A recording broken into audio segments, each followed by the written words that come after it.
Olá, pessoal, eu sou Juliana Pereira e vai começar mais um Reunião de Pais. Roda a vinheta.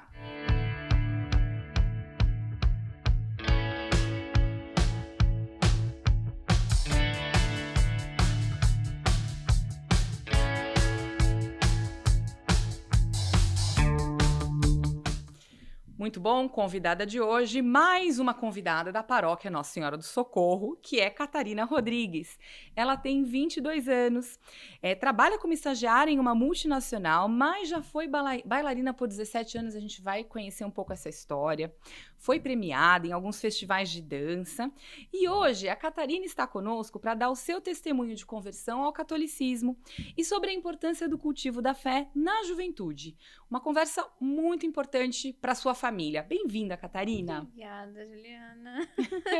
Que bom que você está aqui. Eu tô muito feliz de estar aqui. Minha primeira vez, eu tô muito animada. É muito bom a gente trazer, a gente gosta de falar com pessoas de várias, né, de vários lugares, mas eu acho que falar com o jovem é importante porque a gente se reconecta, né, com a forma que o jovem pensa nos tempos atuais, e eu acho que isso ajuda muito as famílias, né, os pais, as mães, que às vezes estão um pouco perdidos, sem conseguir entender um pouco essa linguagem, a saber para que rumo caminhar com os filhos. Eu acho que é fundamental a gente estar sempre em contato com os jovens. Eu acho extremamente importante, né? Já tinha comentado com você, a conversa entre gerações, né? Sim. O quanto um aprende com o outro, o jovem aprende com a pessoa que é mais experiente, a pessoa mais experiente aprende com o jovem. Essa troca de figurinhas é muito legal. É isso aí. Mas antes, eu gostaria que você contasse pra gente um pouquinho dessa sua vida de bailarina. Porque na hora que você colocou assim, eu sou bailarina, fui bailarina por 17 anos, eu fiquei intrigada. Assim, conta pra gente, assim, como é que foi essa a sua experiência com a dança e como isso te ajudou para sua vida, né, agora de início da vida adulta.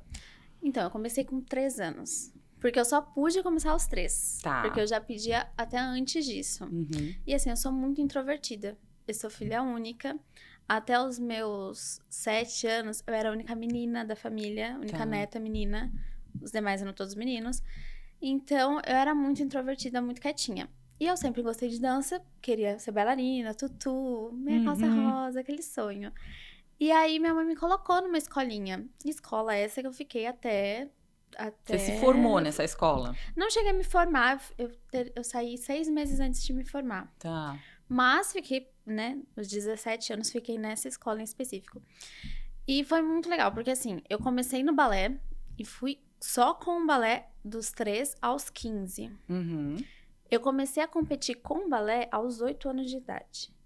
Então, na época, tinha competições muito legais que aconteciam em Santos. Hoje em dia eu nem sei se ainda tem esses festivais. Tá. Mas na época tinha. Então, assim, pra mim era um passeio, né? Porque pegava balsa pra ir pra Santos. Sim, Nossa, era muito legal. Vira um evento, né? Virava um super evento, mega evento, assim. Parava minha família real pra acompanhar.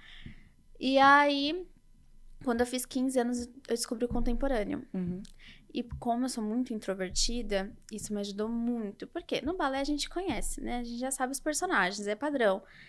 É óbvio, claro, evidente que existem diversos personagens, mas a gente conhece uma maioria, né? Os que a Barbie representou, como, por exemplo, Quebra-Nozes, né? Os que a Barbie representou é ótimo.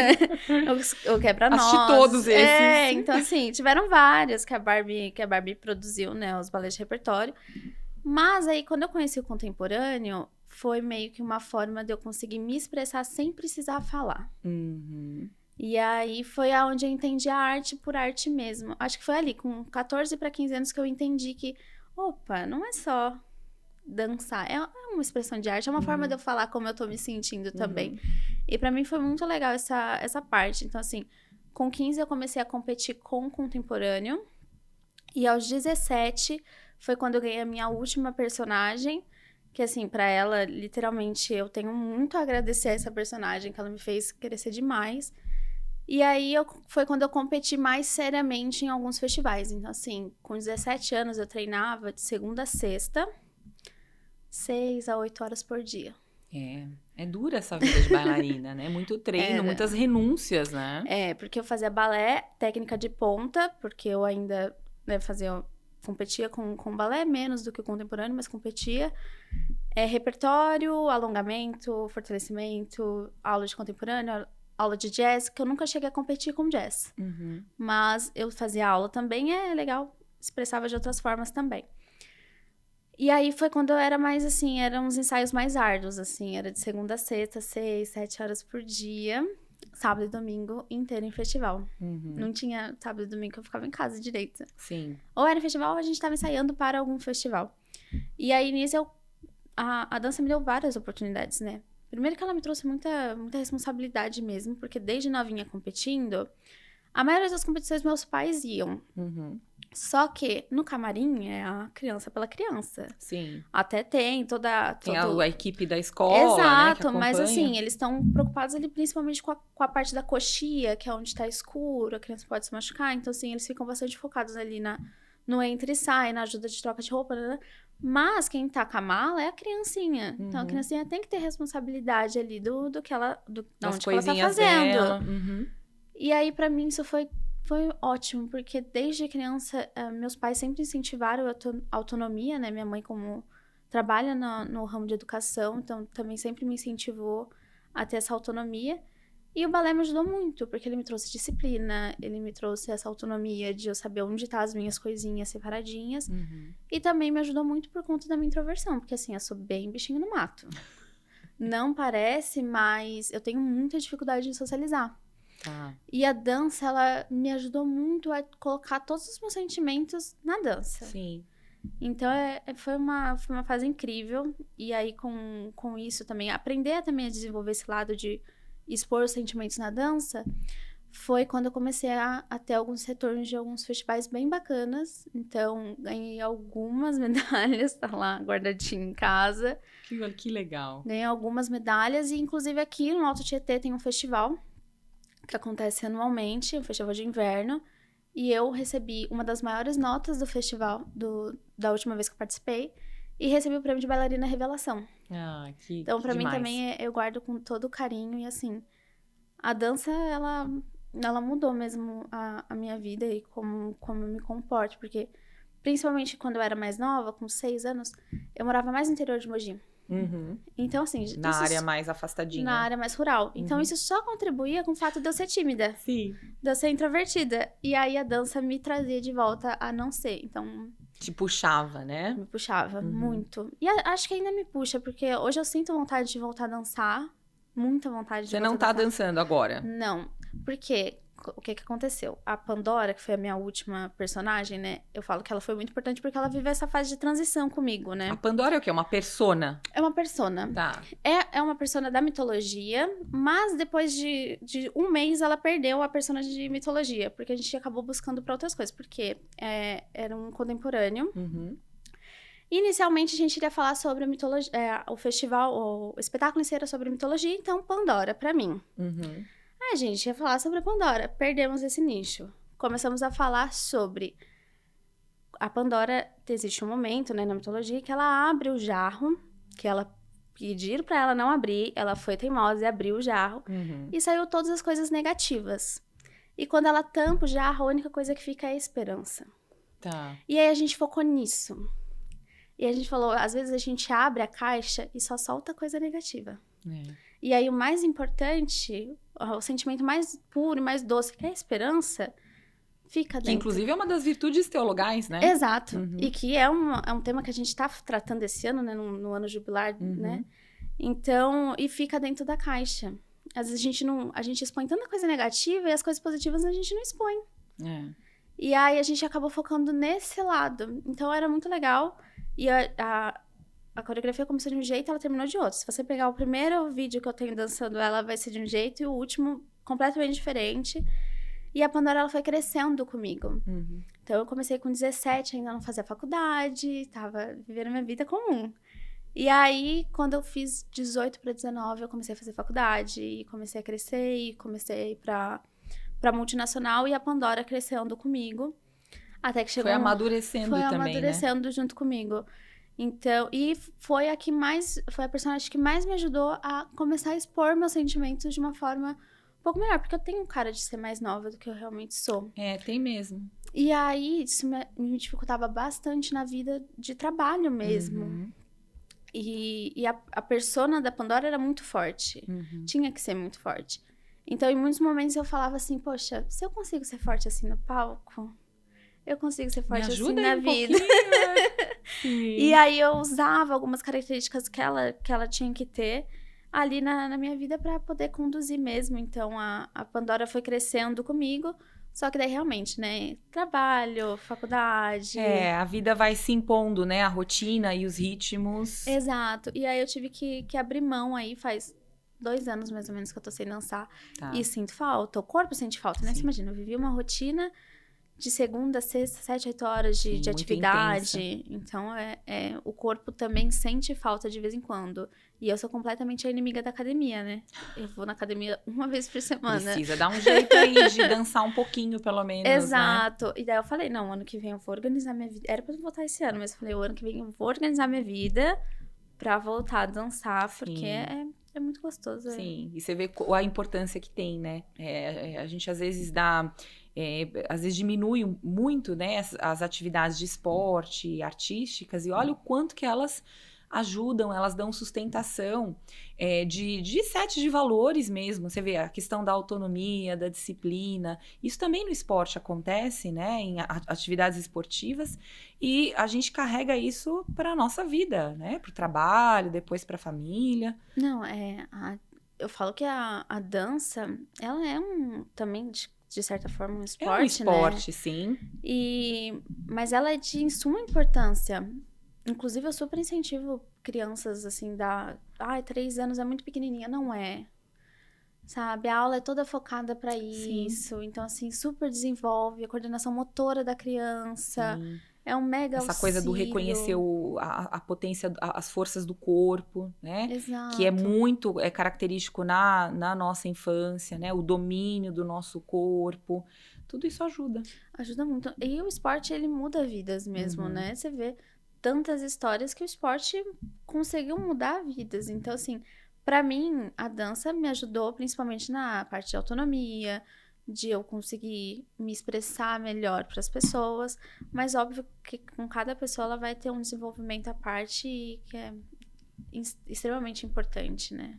Então agora vamos mergulhar na sua história de conversão, Cata. Conta pra gente, você já tinha resumido pra mim, né, na ocasião lá do encontro de jovens na paróquia, e eu falei, não, você tem que ir lá no podcast, contar essa história, deixar registrada. Conta pra gente, como é que foi esse seu processo? Na verdade, assim, tudo começou com a minha mãe. Eu nasci com um probleminha no coração, nasci cardiopática. Uma má formação que é mais comum em meninas. Só que eu tive um diagnóstico tardio. E aí... Tardio quanto? 40 dias depois do nascimento. Isso. E eu só fui ter o diagnóstico porque minha mãe percebeu que minha boca e meus dedos ficavam roxos quando eu mamava, por falta de oxigenação. Tá. Então as extremidades ficavam roxas. E aí ela foi investigar e eu descobri aí essa má formação.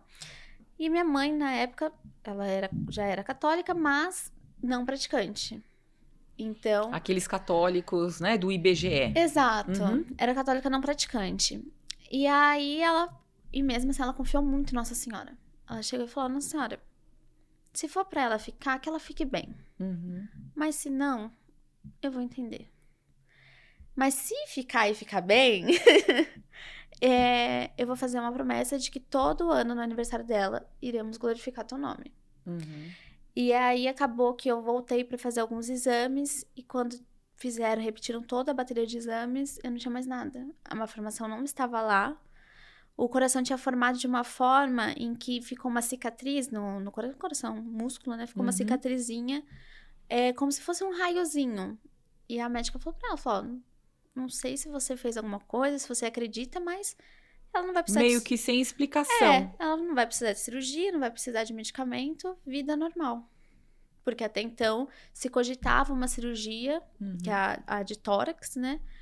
E, enfim, se a cirurgia não dá certo, vai para meios um pouquinho mais perigosos, como um transplante mesmo. Existem crianças que não se recuperam muito bem dessa má formação, que precisam futuramente de um transplante. E aí a médica falou, não sei, a médica não acreditava muito. E aí ela falou, mas vida normal. E aí, a partir daquele ano, todos os anos do meu aniversário, minha família, em suma maioria, é protestante. Tá.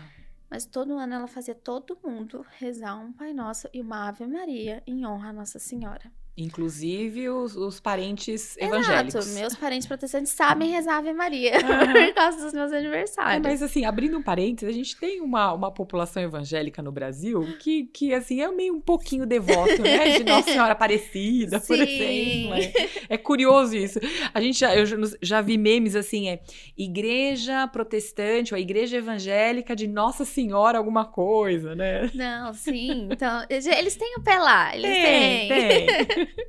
E aí ela fez isso, mas até então continuou sendo católica não praticante. A única coisa que uma vez ao ano a gente ia em Aparecida assistir uma missa. E eu falo assistir porque de fato a gente assistia, a gente não participava vivia. a missa, né? E aí, ok, vidas passamos.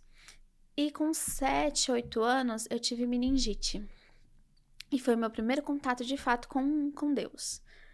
A minha meningite também foi um diagnóstico tardio. Eu descobri que de fato era meningite 8 dias após os primeiros sintomas. Uhum. Quando fizeram a punção na coluna e fizeram a seco. E é uma dor, assim... Até hoje, dependendo da forma como eu lavo meu cabelo no salão, dá uma fisgadinha na coluna. Uhum. E fizeram a punção a seco e no líquido da coluna saiu completamente turvo. Uhum. E aí... Foi a primeira vez que eu tive experiência com Deus, chamando Deus de Pai. Uhum. E eu falava, Senhor, Você me ajuda. lembra disso criança? Eu fazendo isso? lembro nitidamente de na hora que eu cheguei no último médico que eu fui, porque até então era uma virose. E aí eu entrei assim. É sempre assim, né? Sempre uma virose. É. Só que daí eu comecei a ter os outros sintomas da meningite, dentre elas o líquido escuro, né? Que a criancinha coloca pra fora. E aí começou a sair o líquido escuro. E minha mãe passou de frente, na época, ao Procriança. Uhum. Falou pro meu pai, para aqui que essa menina não vai aguentar. Tem alguma coisa que não tá certa Não tá aqui. certo. Porque o líquido saía, assim, minha mãe conta mais Era do que uma secreção? porque eu não conseguia comer nada. Então, você imagina, o estômago já tava Uhum. E aí, minha mãe parou no Procriança, e a médica de olhar pra mim, na hora que eu olhei pra médica, a médica olhou para mim, e eu falei pra ela, a senhora pode apagar a luz? Ela falou, é meningite. Na mesma hora, ela não fez um exame. Ela só olhou e falou, é meningite. Por conta que eu tinha dificuldade com a claridade, não conseguia abrir o olho na claridade. E É um dos sintomas dos sintomas. E aí, ela falou, é meningite, começou a ligar, só que aí eu ia ser internada no hospital público, porque eu estava sendo atendida no hospital público. Ligaram para um doutor, que eu não sei nem se ele trabalha mais, Dr. Knife.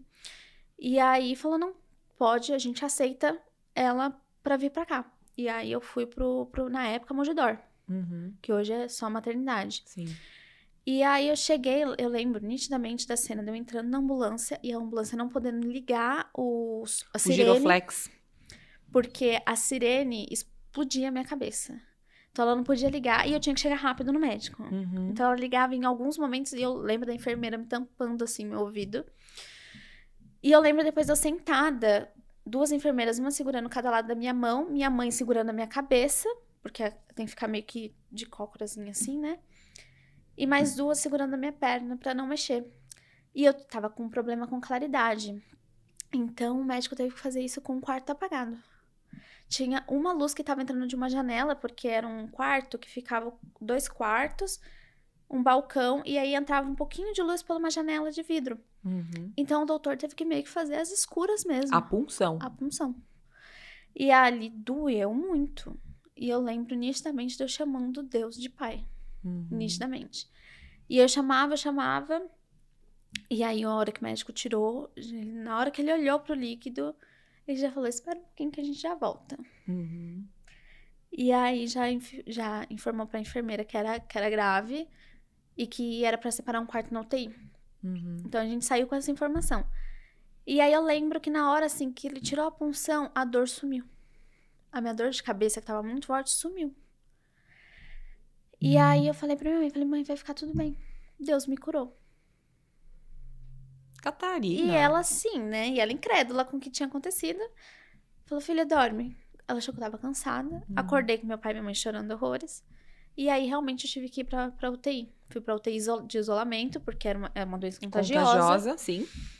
E aí, eu fui pra UTI de isolamento. E lá, eu lembro que eles me induziram pra dormir, né? Por conta da dor e tudo mais. E eu fui completamente desenganada. Eles falaram, ó, se ela responder ao tratamento daqui 24 horas, aí a gente vê o que a gente faz. Mas foi realmente o diagnóstico tardio. Ela não tratou antes. E tem 2 meningites, se eu não me engano. Uma que a gente recebe a vacina e uma que a gente não recebe. Por conta de mutação e tudo mais. E eu tinha pego Não sei se é a viral e a bacteriana, né? Isso, eu sei que tem uma diferença. E eu peguei essa que a gente não recebe a vacina. Porque não tem vacina pra ela.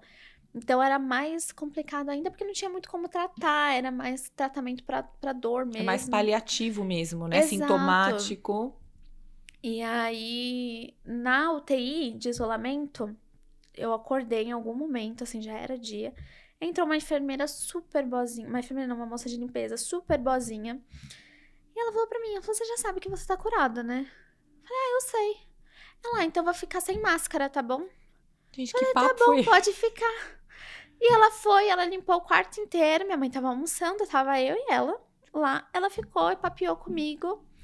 E aí, quando ela saiu, ela foi Você embora. com 7 anos, é isso, né? Tá só É, lembrando a sua idade, né? 7 para 8 anos. E ela saiu super tranquila, falando, você já tá curada e tal. E eu já sabia, eu tinha certeza que eu tava curada.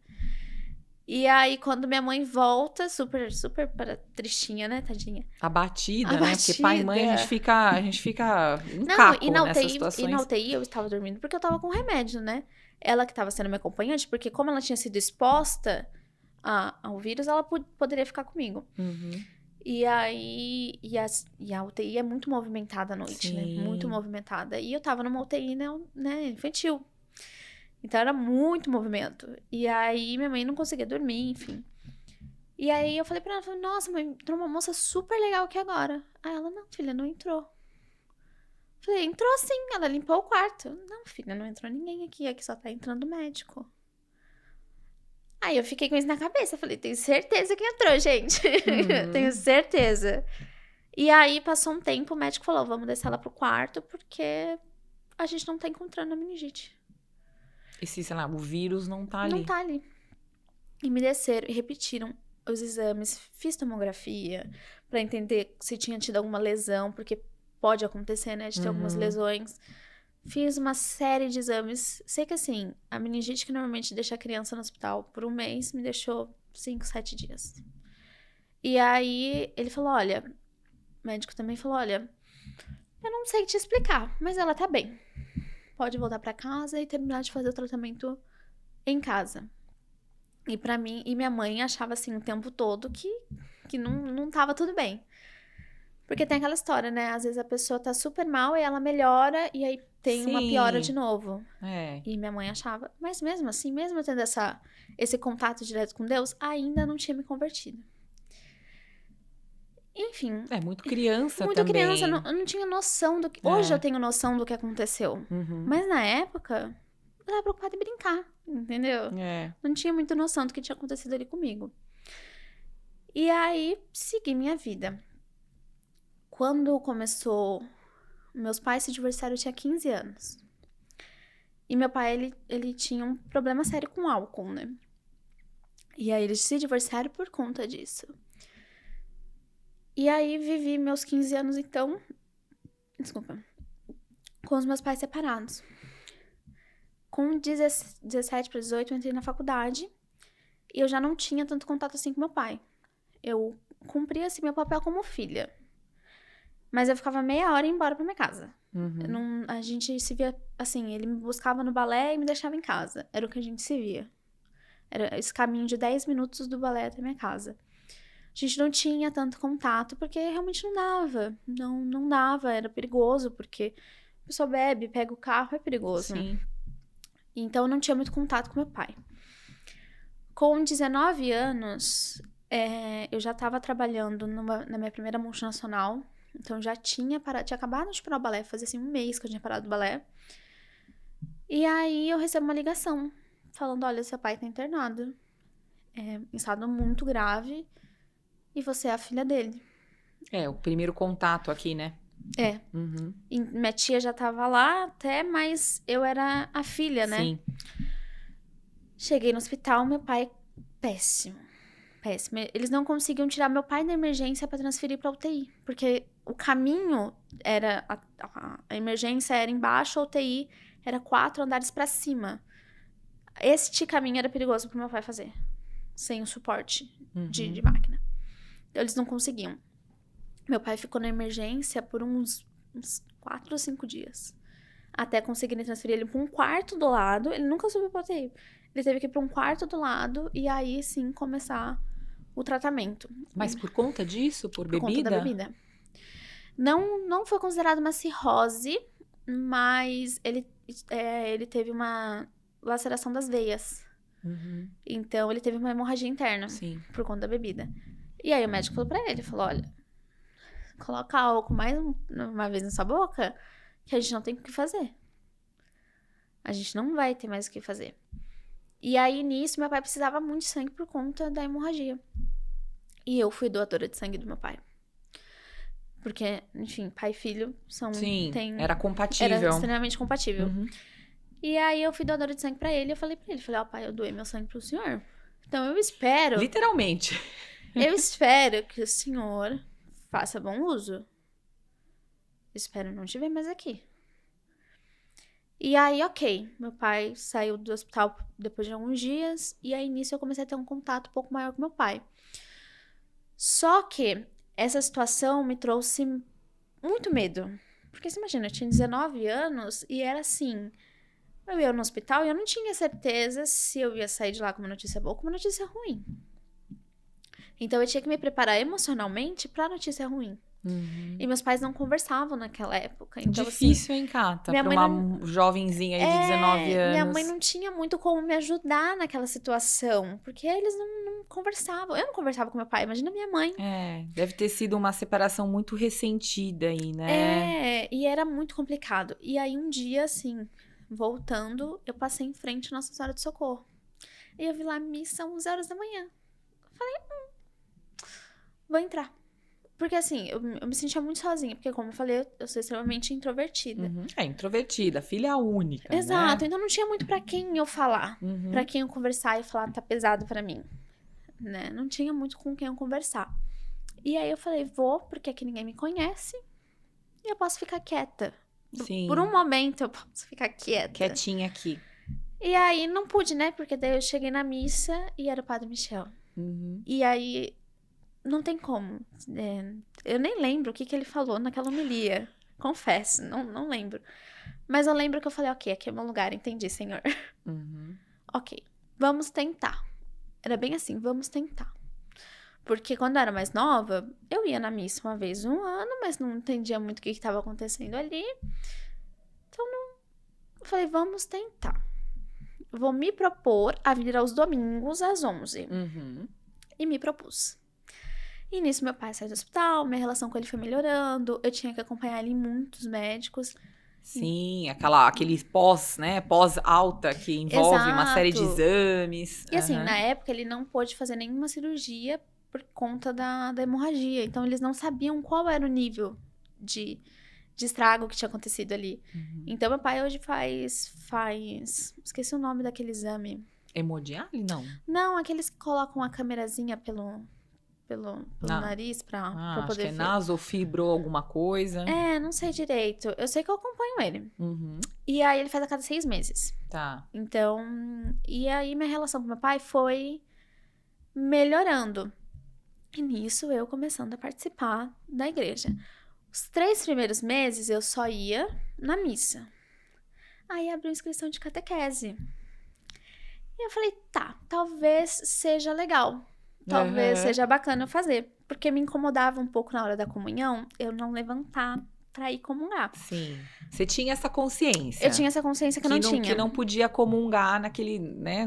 Exato, porque eu nem tinha primeira comunhão. Tá. Eu nem tinha feito. Eu tinha sido batizada com 4 meses, mas não tinha feito primeira comunhão.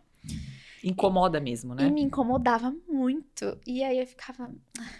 Será que eu faço? E aí, assim, as outras paróquias, normalmente, 1 ano e meio pra você fazer, né? E eu não tinha certeza se, tipo, eu ia ter força pra ficar um ano e meio fazendo catequese. Uhum.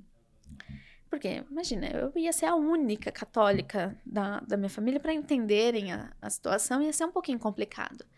Então eu tinha muito medo. E aí eu fui conversar e falei, não, 6 meses. Eu falei, 6 meses?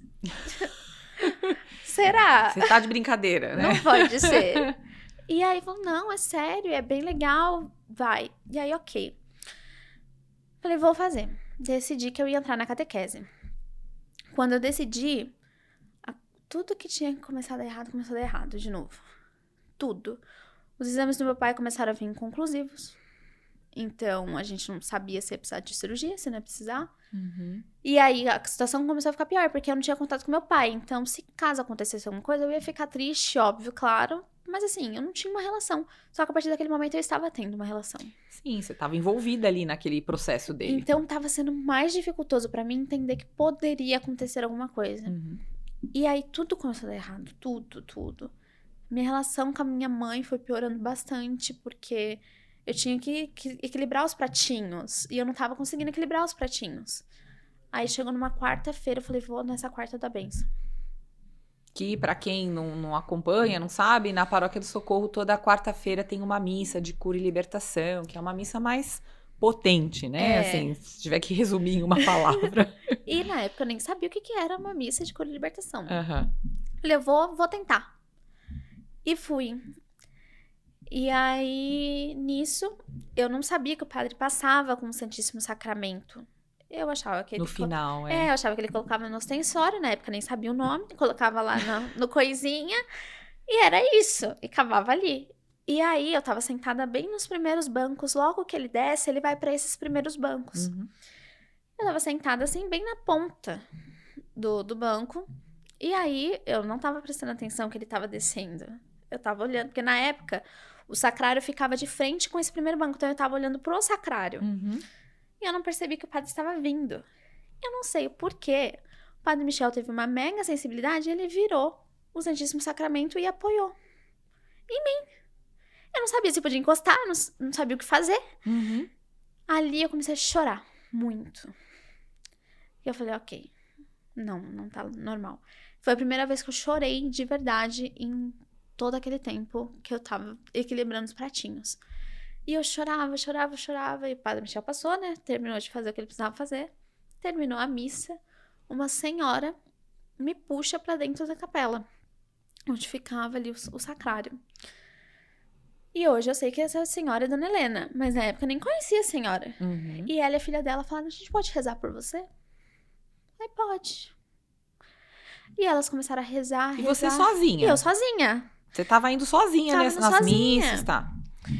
E começaram a rezar. E aí ela, a filha dela, né, olhou pra mim e falou, você tem uma missão tão bonita, não desiste. Eu sei que você tá sozinha, mas não desiste. E eu guardei aquilo pra mim. Uhum. E falei, ok, não vou desistir. E aí começa a catequese. E a catequese no Socorro eu tive, assim, o privilégio de ter com a Fran, que é uma das catequistas e o esposo dela. E assim, eu me senti extremamente confortável em fazer perguntas idiotas. Porque eu não fazia parte da igreja, eu não sabia o mínimo. Sim. Eu sabia rezar o Pai Nosso. Nem o credo eu sabia professar. E aí, a catequese pra mim foi me trazendo. Até que a Fran veio conversar comigo. E ela falou, cara, você fala tão bem. Por que você não participa da comunidade? Então vai ser tão legal pra você. Aí eu falei, eu quero saber que pastoral que é aquela senhora que me atendeu. A Dona Helena. A Dona Helena. Falei, eu quero saber que pastoral que a Dona Helena está. E aí eu descobri que ela estava na acolhida. Falei, eu quero entrar na acolhida. Porque da mesma forma que a Dona Helena me pegou no colo e a filha dela me pegou no colo sem nem saber, eu quero fazer isso com outras pessoas. Sim.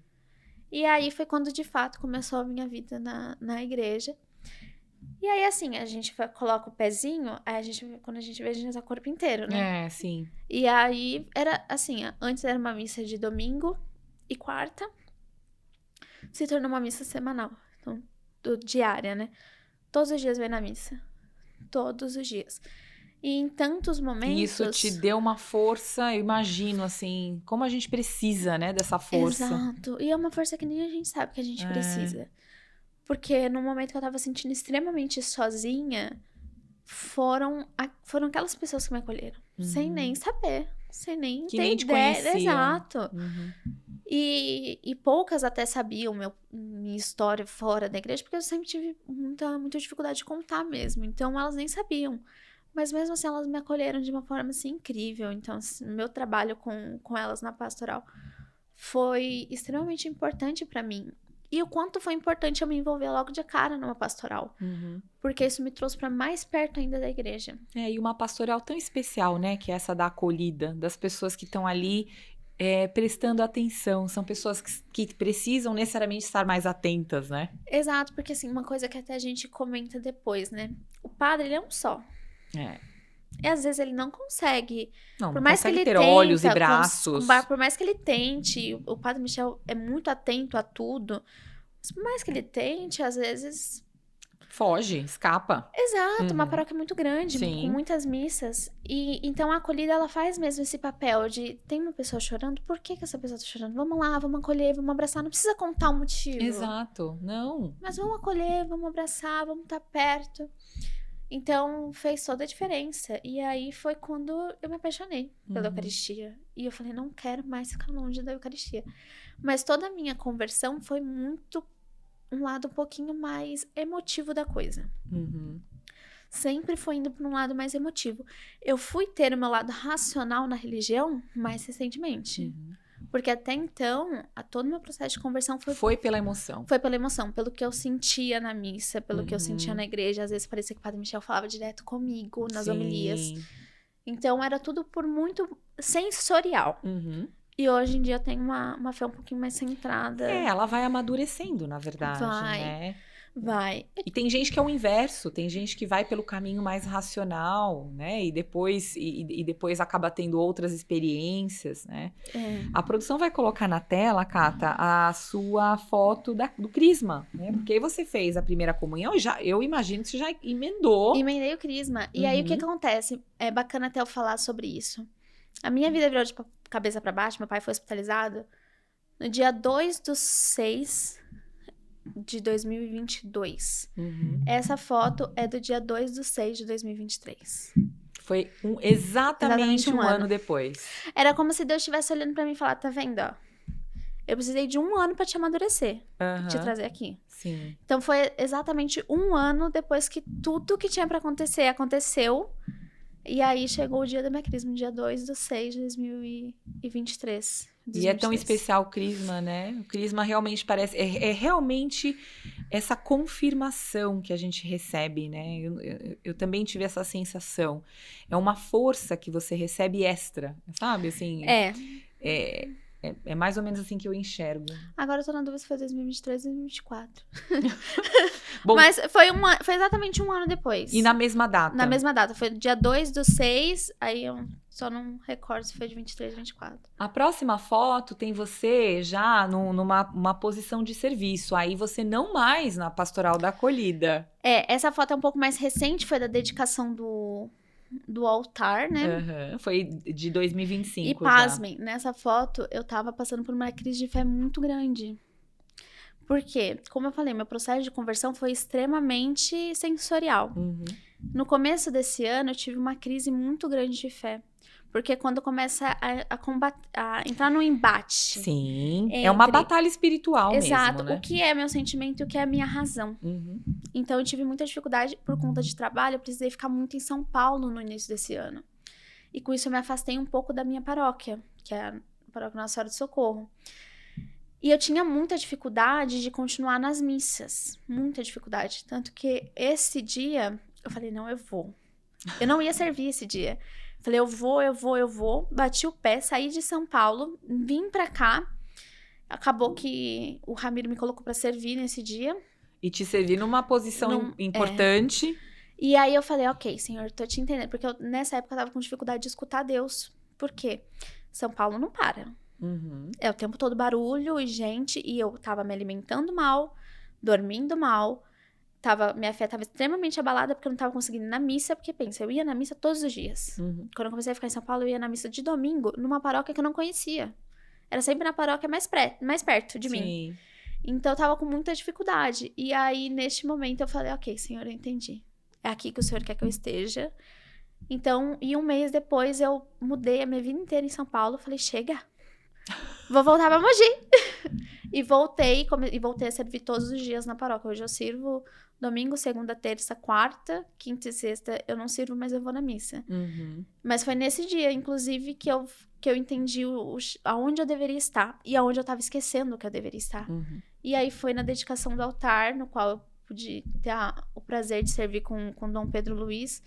No turíbulo, né? Que normalmente o turíbulo são os meninos que fazem. Mas nesse dia o Ramiro deixou eu e o Marcos, né? Que tava no segundo turíbulo. E aí tive essa imagem captada, muito bonita. Né? Assim, o significado do turíbulo, né? O você levar... Exato. O turíbulo, a fumaça do turíbulo tem essa intenção, né? De que leve as orações. Dos fiéis para mais próximo de Cristo. Sim. Então, ali nesse dia eu entendi. Eu falei, ok, é aqui que eu deveria estar. Tem mais uma foto aí da produção, mas aí você já eu acho que é no Connect Christi, que é um evento católico, né? Foi meu primeiro evento católico, oficial, assim. Porque como eu falei, né? Muito tímida, muito quietinha, eu tinha muito medo de ir nesse tipo de evento e não gostar muito. Por quê? Tudo foi muito sensorial. Aí depois começou a entrar o lado da razão. E com os acólitos, esse lado da razão entra mais ainda, porque a gente tem que estudar, de fato, a missa. E aí eu tinha muito medo de ir nesses tipos de evento e não me adaptar. Não entender a forma, porque é diferente, é um evento um pouco mais carismático, dança, música. Tem show, né? Exato, e eu tinha muito medo. E aí eu fui e adorei. Eu acho que assim, curti. É possível, então, você vê, é possível ser jovem, né, e você curtir, e ao mesmo tempo você estudar e mergulhar a fundo, né, nas questões teológicas, do significado das coisas, né? Sim, nesse não dia... dá pra você não precisa deixar uma coisa e ficar com a outra. Exato, né? E nesse dia, inclusive, teve uma missa presidida pelo Dom Pedro Luiz, foi maravilhosa.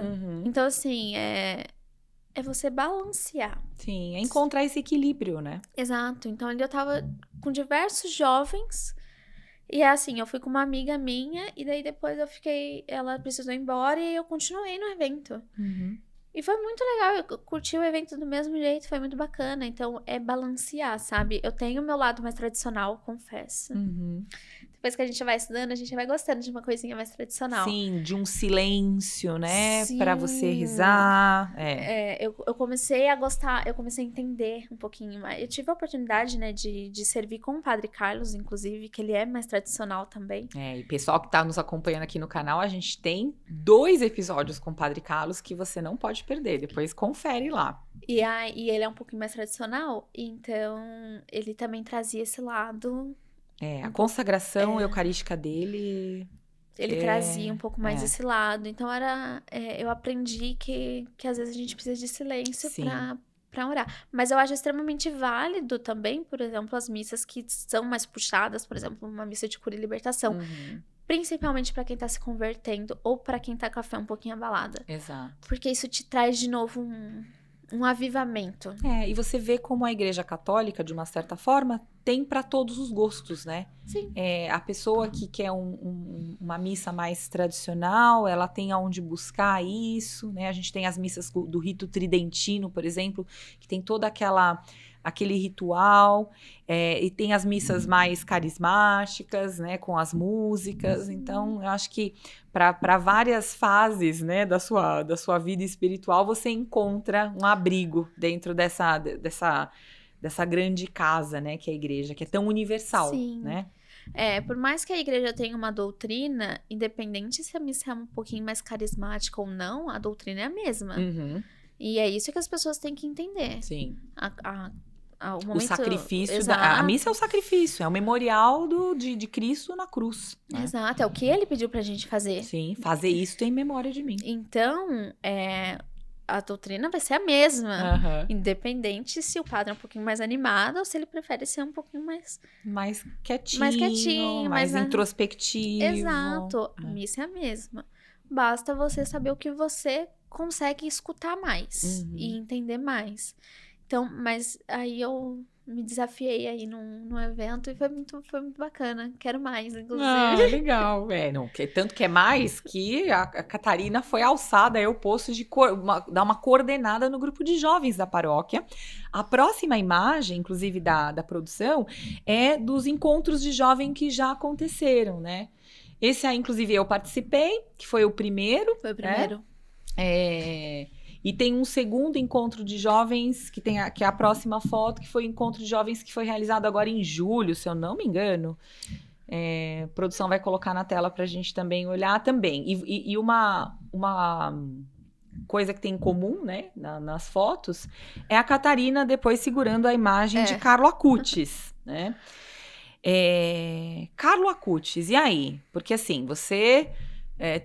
fez todo, né, contou toda essa história pra gente. Esse primeiro encontro lá de jovens, a gente abordou muito o livro do Carlo Acutis, que a produção vai colocar aí no GC para vocês verem, que é a sua vida, os seus exemplos e seus milagres, da minha biblioteca católica.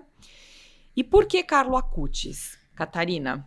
Então, meio que a gente herdou esse título no grupo, porque já existia um grupo antes, que ele foi descontinuado, mas já existia um grupo antes que levava o nome por conta que a relíquia que a gente tem na paróquia é uma relíquia do Beato. Tá. Até então Beato, né? Logo em breve canonizado.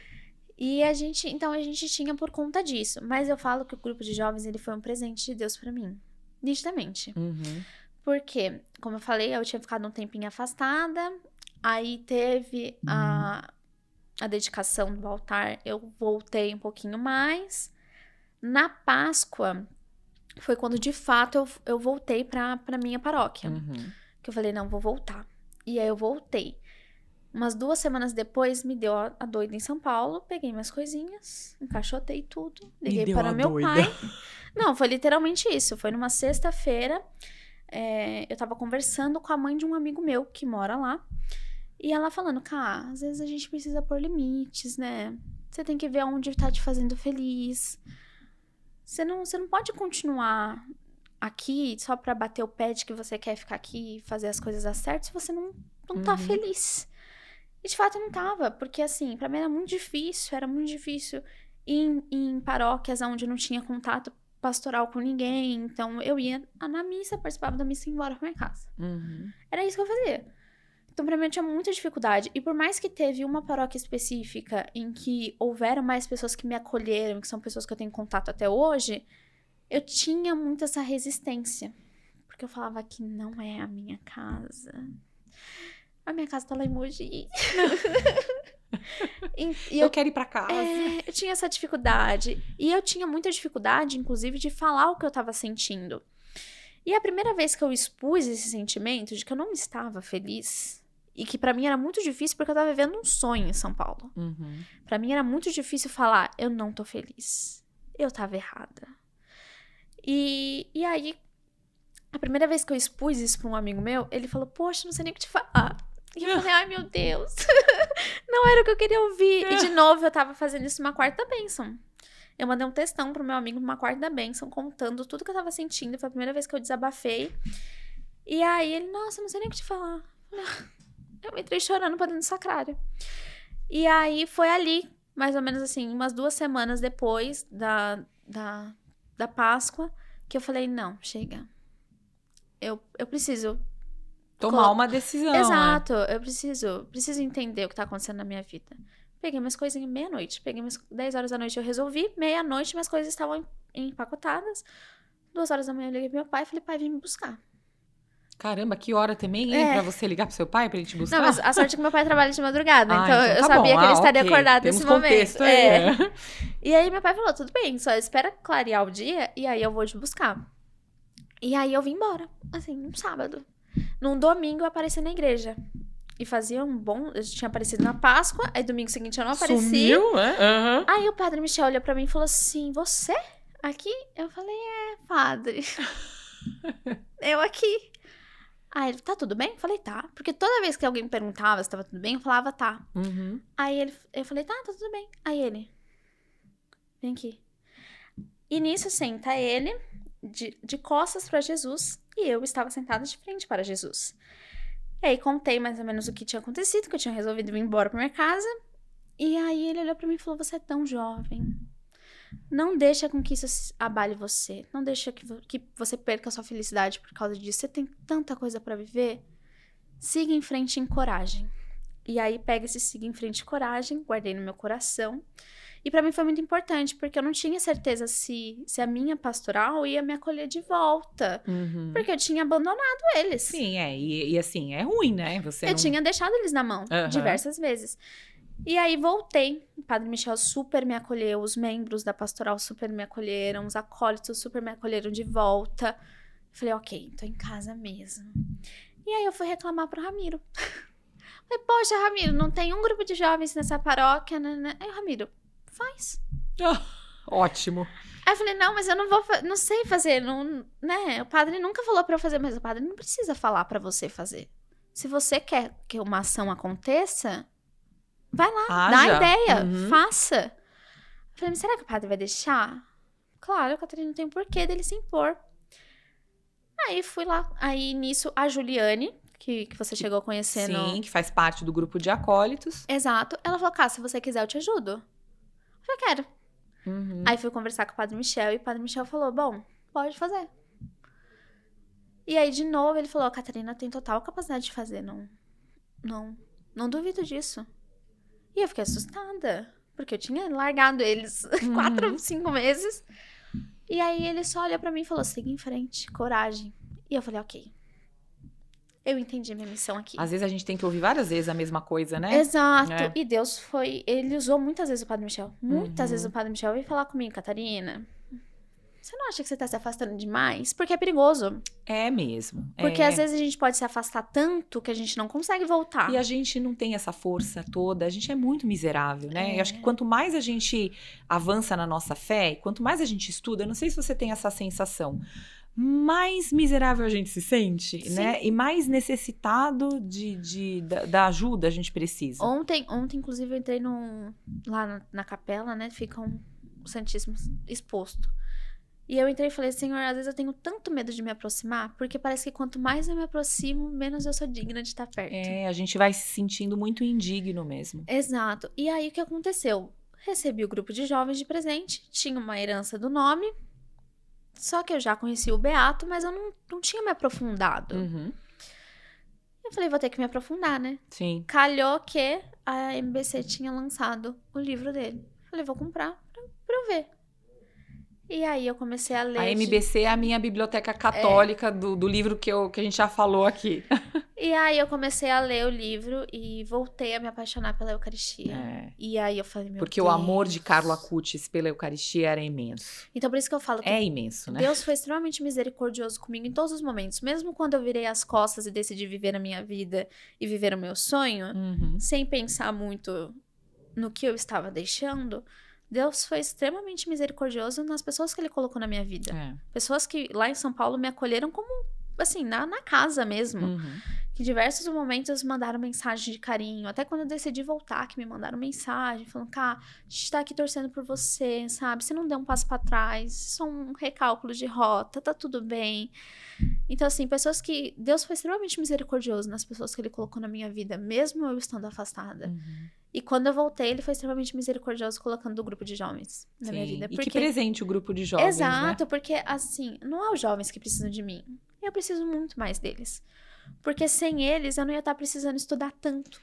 Exatamente, claro. Isso impulsiona a gente. Então, hoje eu estudo e leio a quantidade de livros que eu leio e me proponho a entender ainda mais sobre a igreja para não passar nenhuma informação errada para eles. É uma responsabilidade muito grande, sim. E conduzir eles mesmo num caminho, porque o jovem, principalmente agora, tem que nadar contra a maré, né?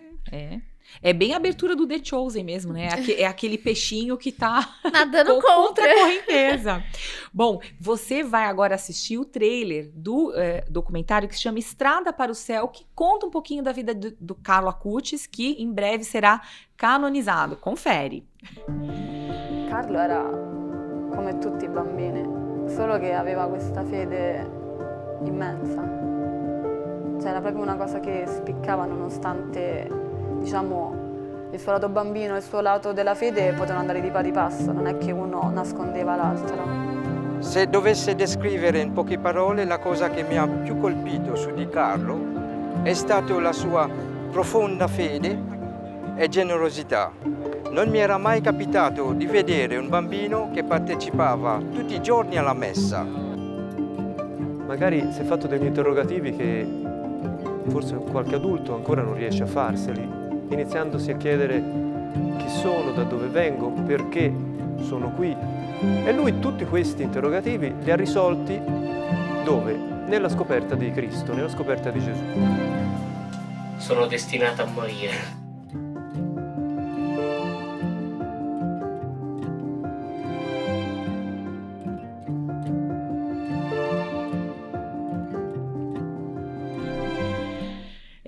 Agora, tirando esse filme, inclusive, esse documentário, ele está na programação do grupo de jovens, né? Está. Produção, coloca na tela a programação do grupo de jovens para a gente dar uma olhada nos próximos eventos. Então, hoje, a gente está no dia 20 de agosto, vamos ver o que a gente tem na sequência. Bom, o do dia 17 já aconteceu, mas a gente tem um no dia 31.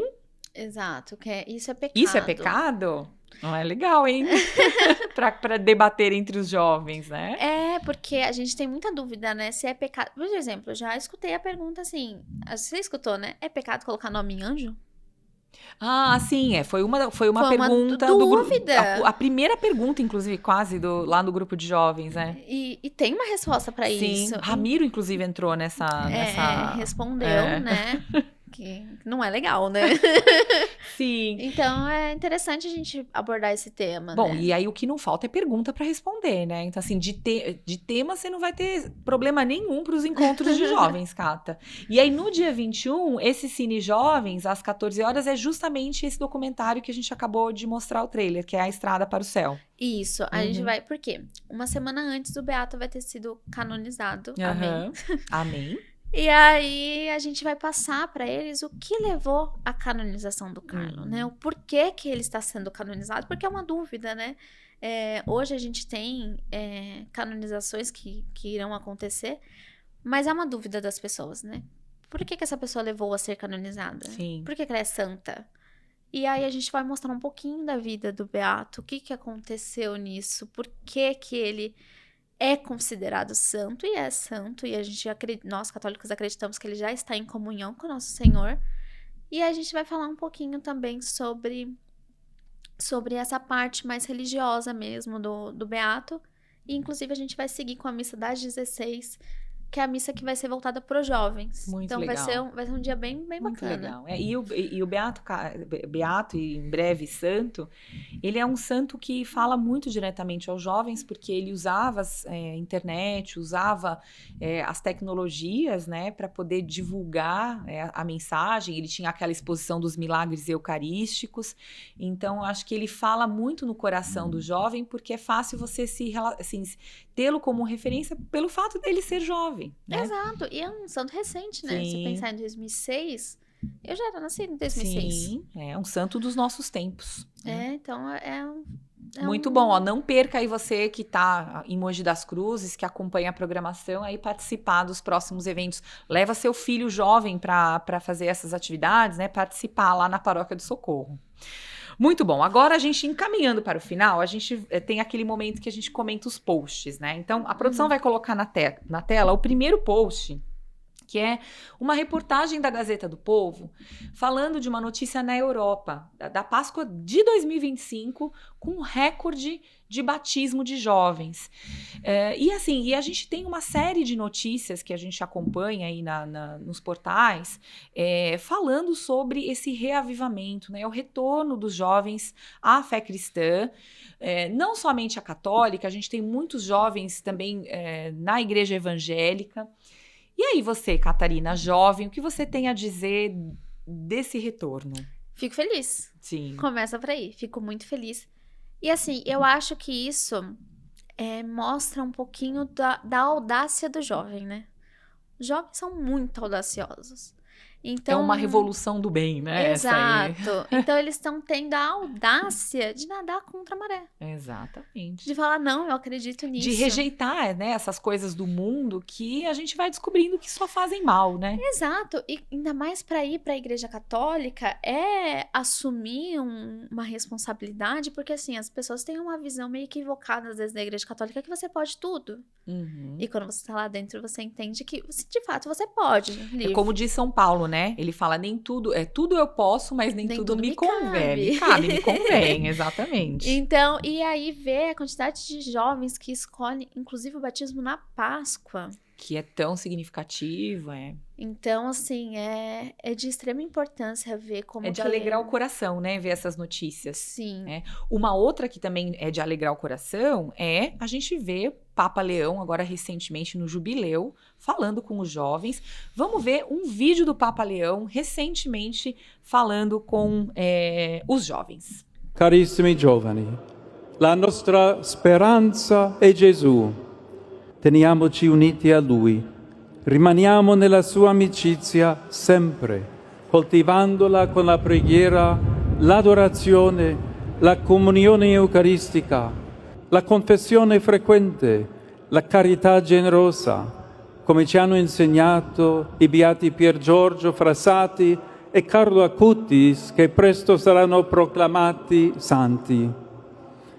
Aspirate a cose grandi, alla santità, ovunque siate. Non accontentatevi di meno. Allora vedrete crescere ogni giorno, in voi e attorno a voi, la luce del Vangelo. Que bonito, né? Não, e assim, detalhe, não sei se deu para perceber na imagem, a quantidade, a multidão que você tinha aí nessa missa, nesse evento com o Papa Leão, né? O Papa Leão é uma conversa até que eu estava tendo recente. Ele é o Papa que a igreja estava precisando. Sempre será o Papa que a igreja está precisando. Exato. Naquele momento, né? Naquele contexto. Exato. Então a gente sai do Papa Francisco com, enfim, diversos chamados à caridade. E aí vem o Papa Leão reforçando esse chamado à caridade, mas também indagando as outras... os complementos, né? Então, é muito importante ver o Papa falando diretamente com a juventude, né? Tão recente Papa e já falando com essa multidão de jovens.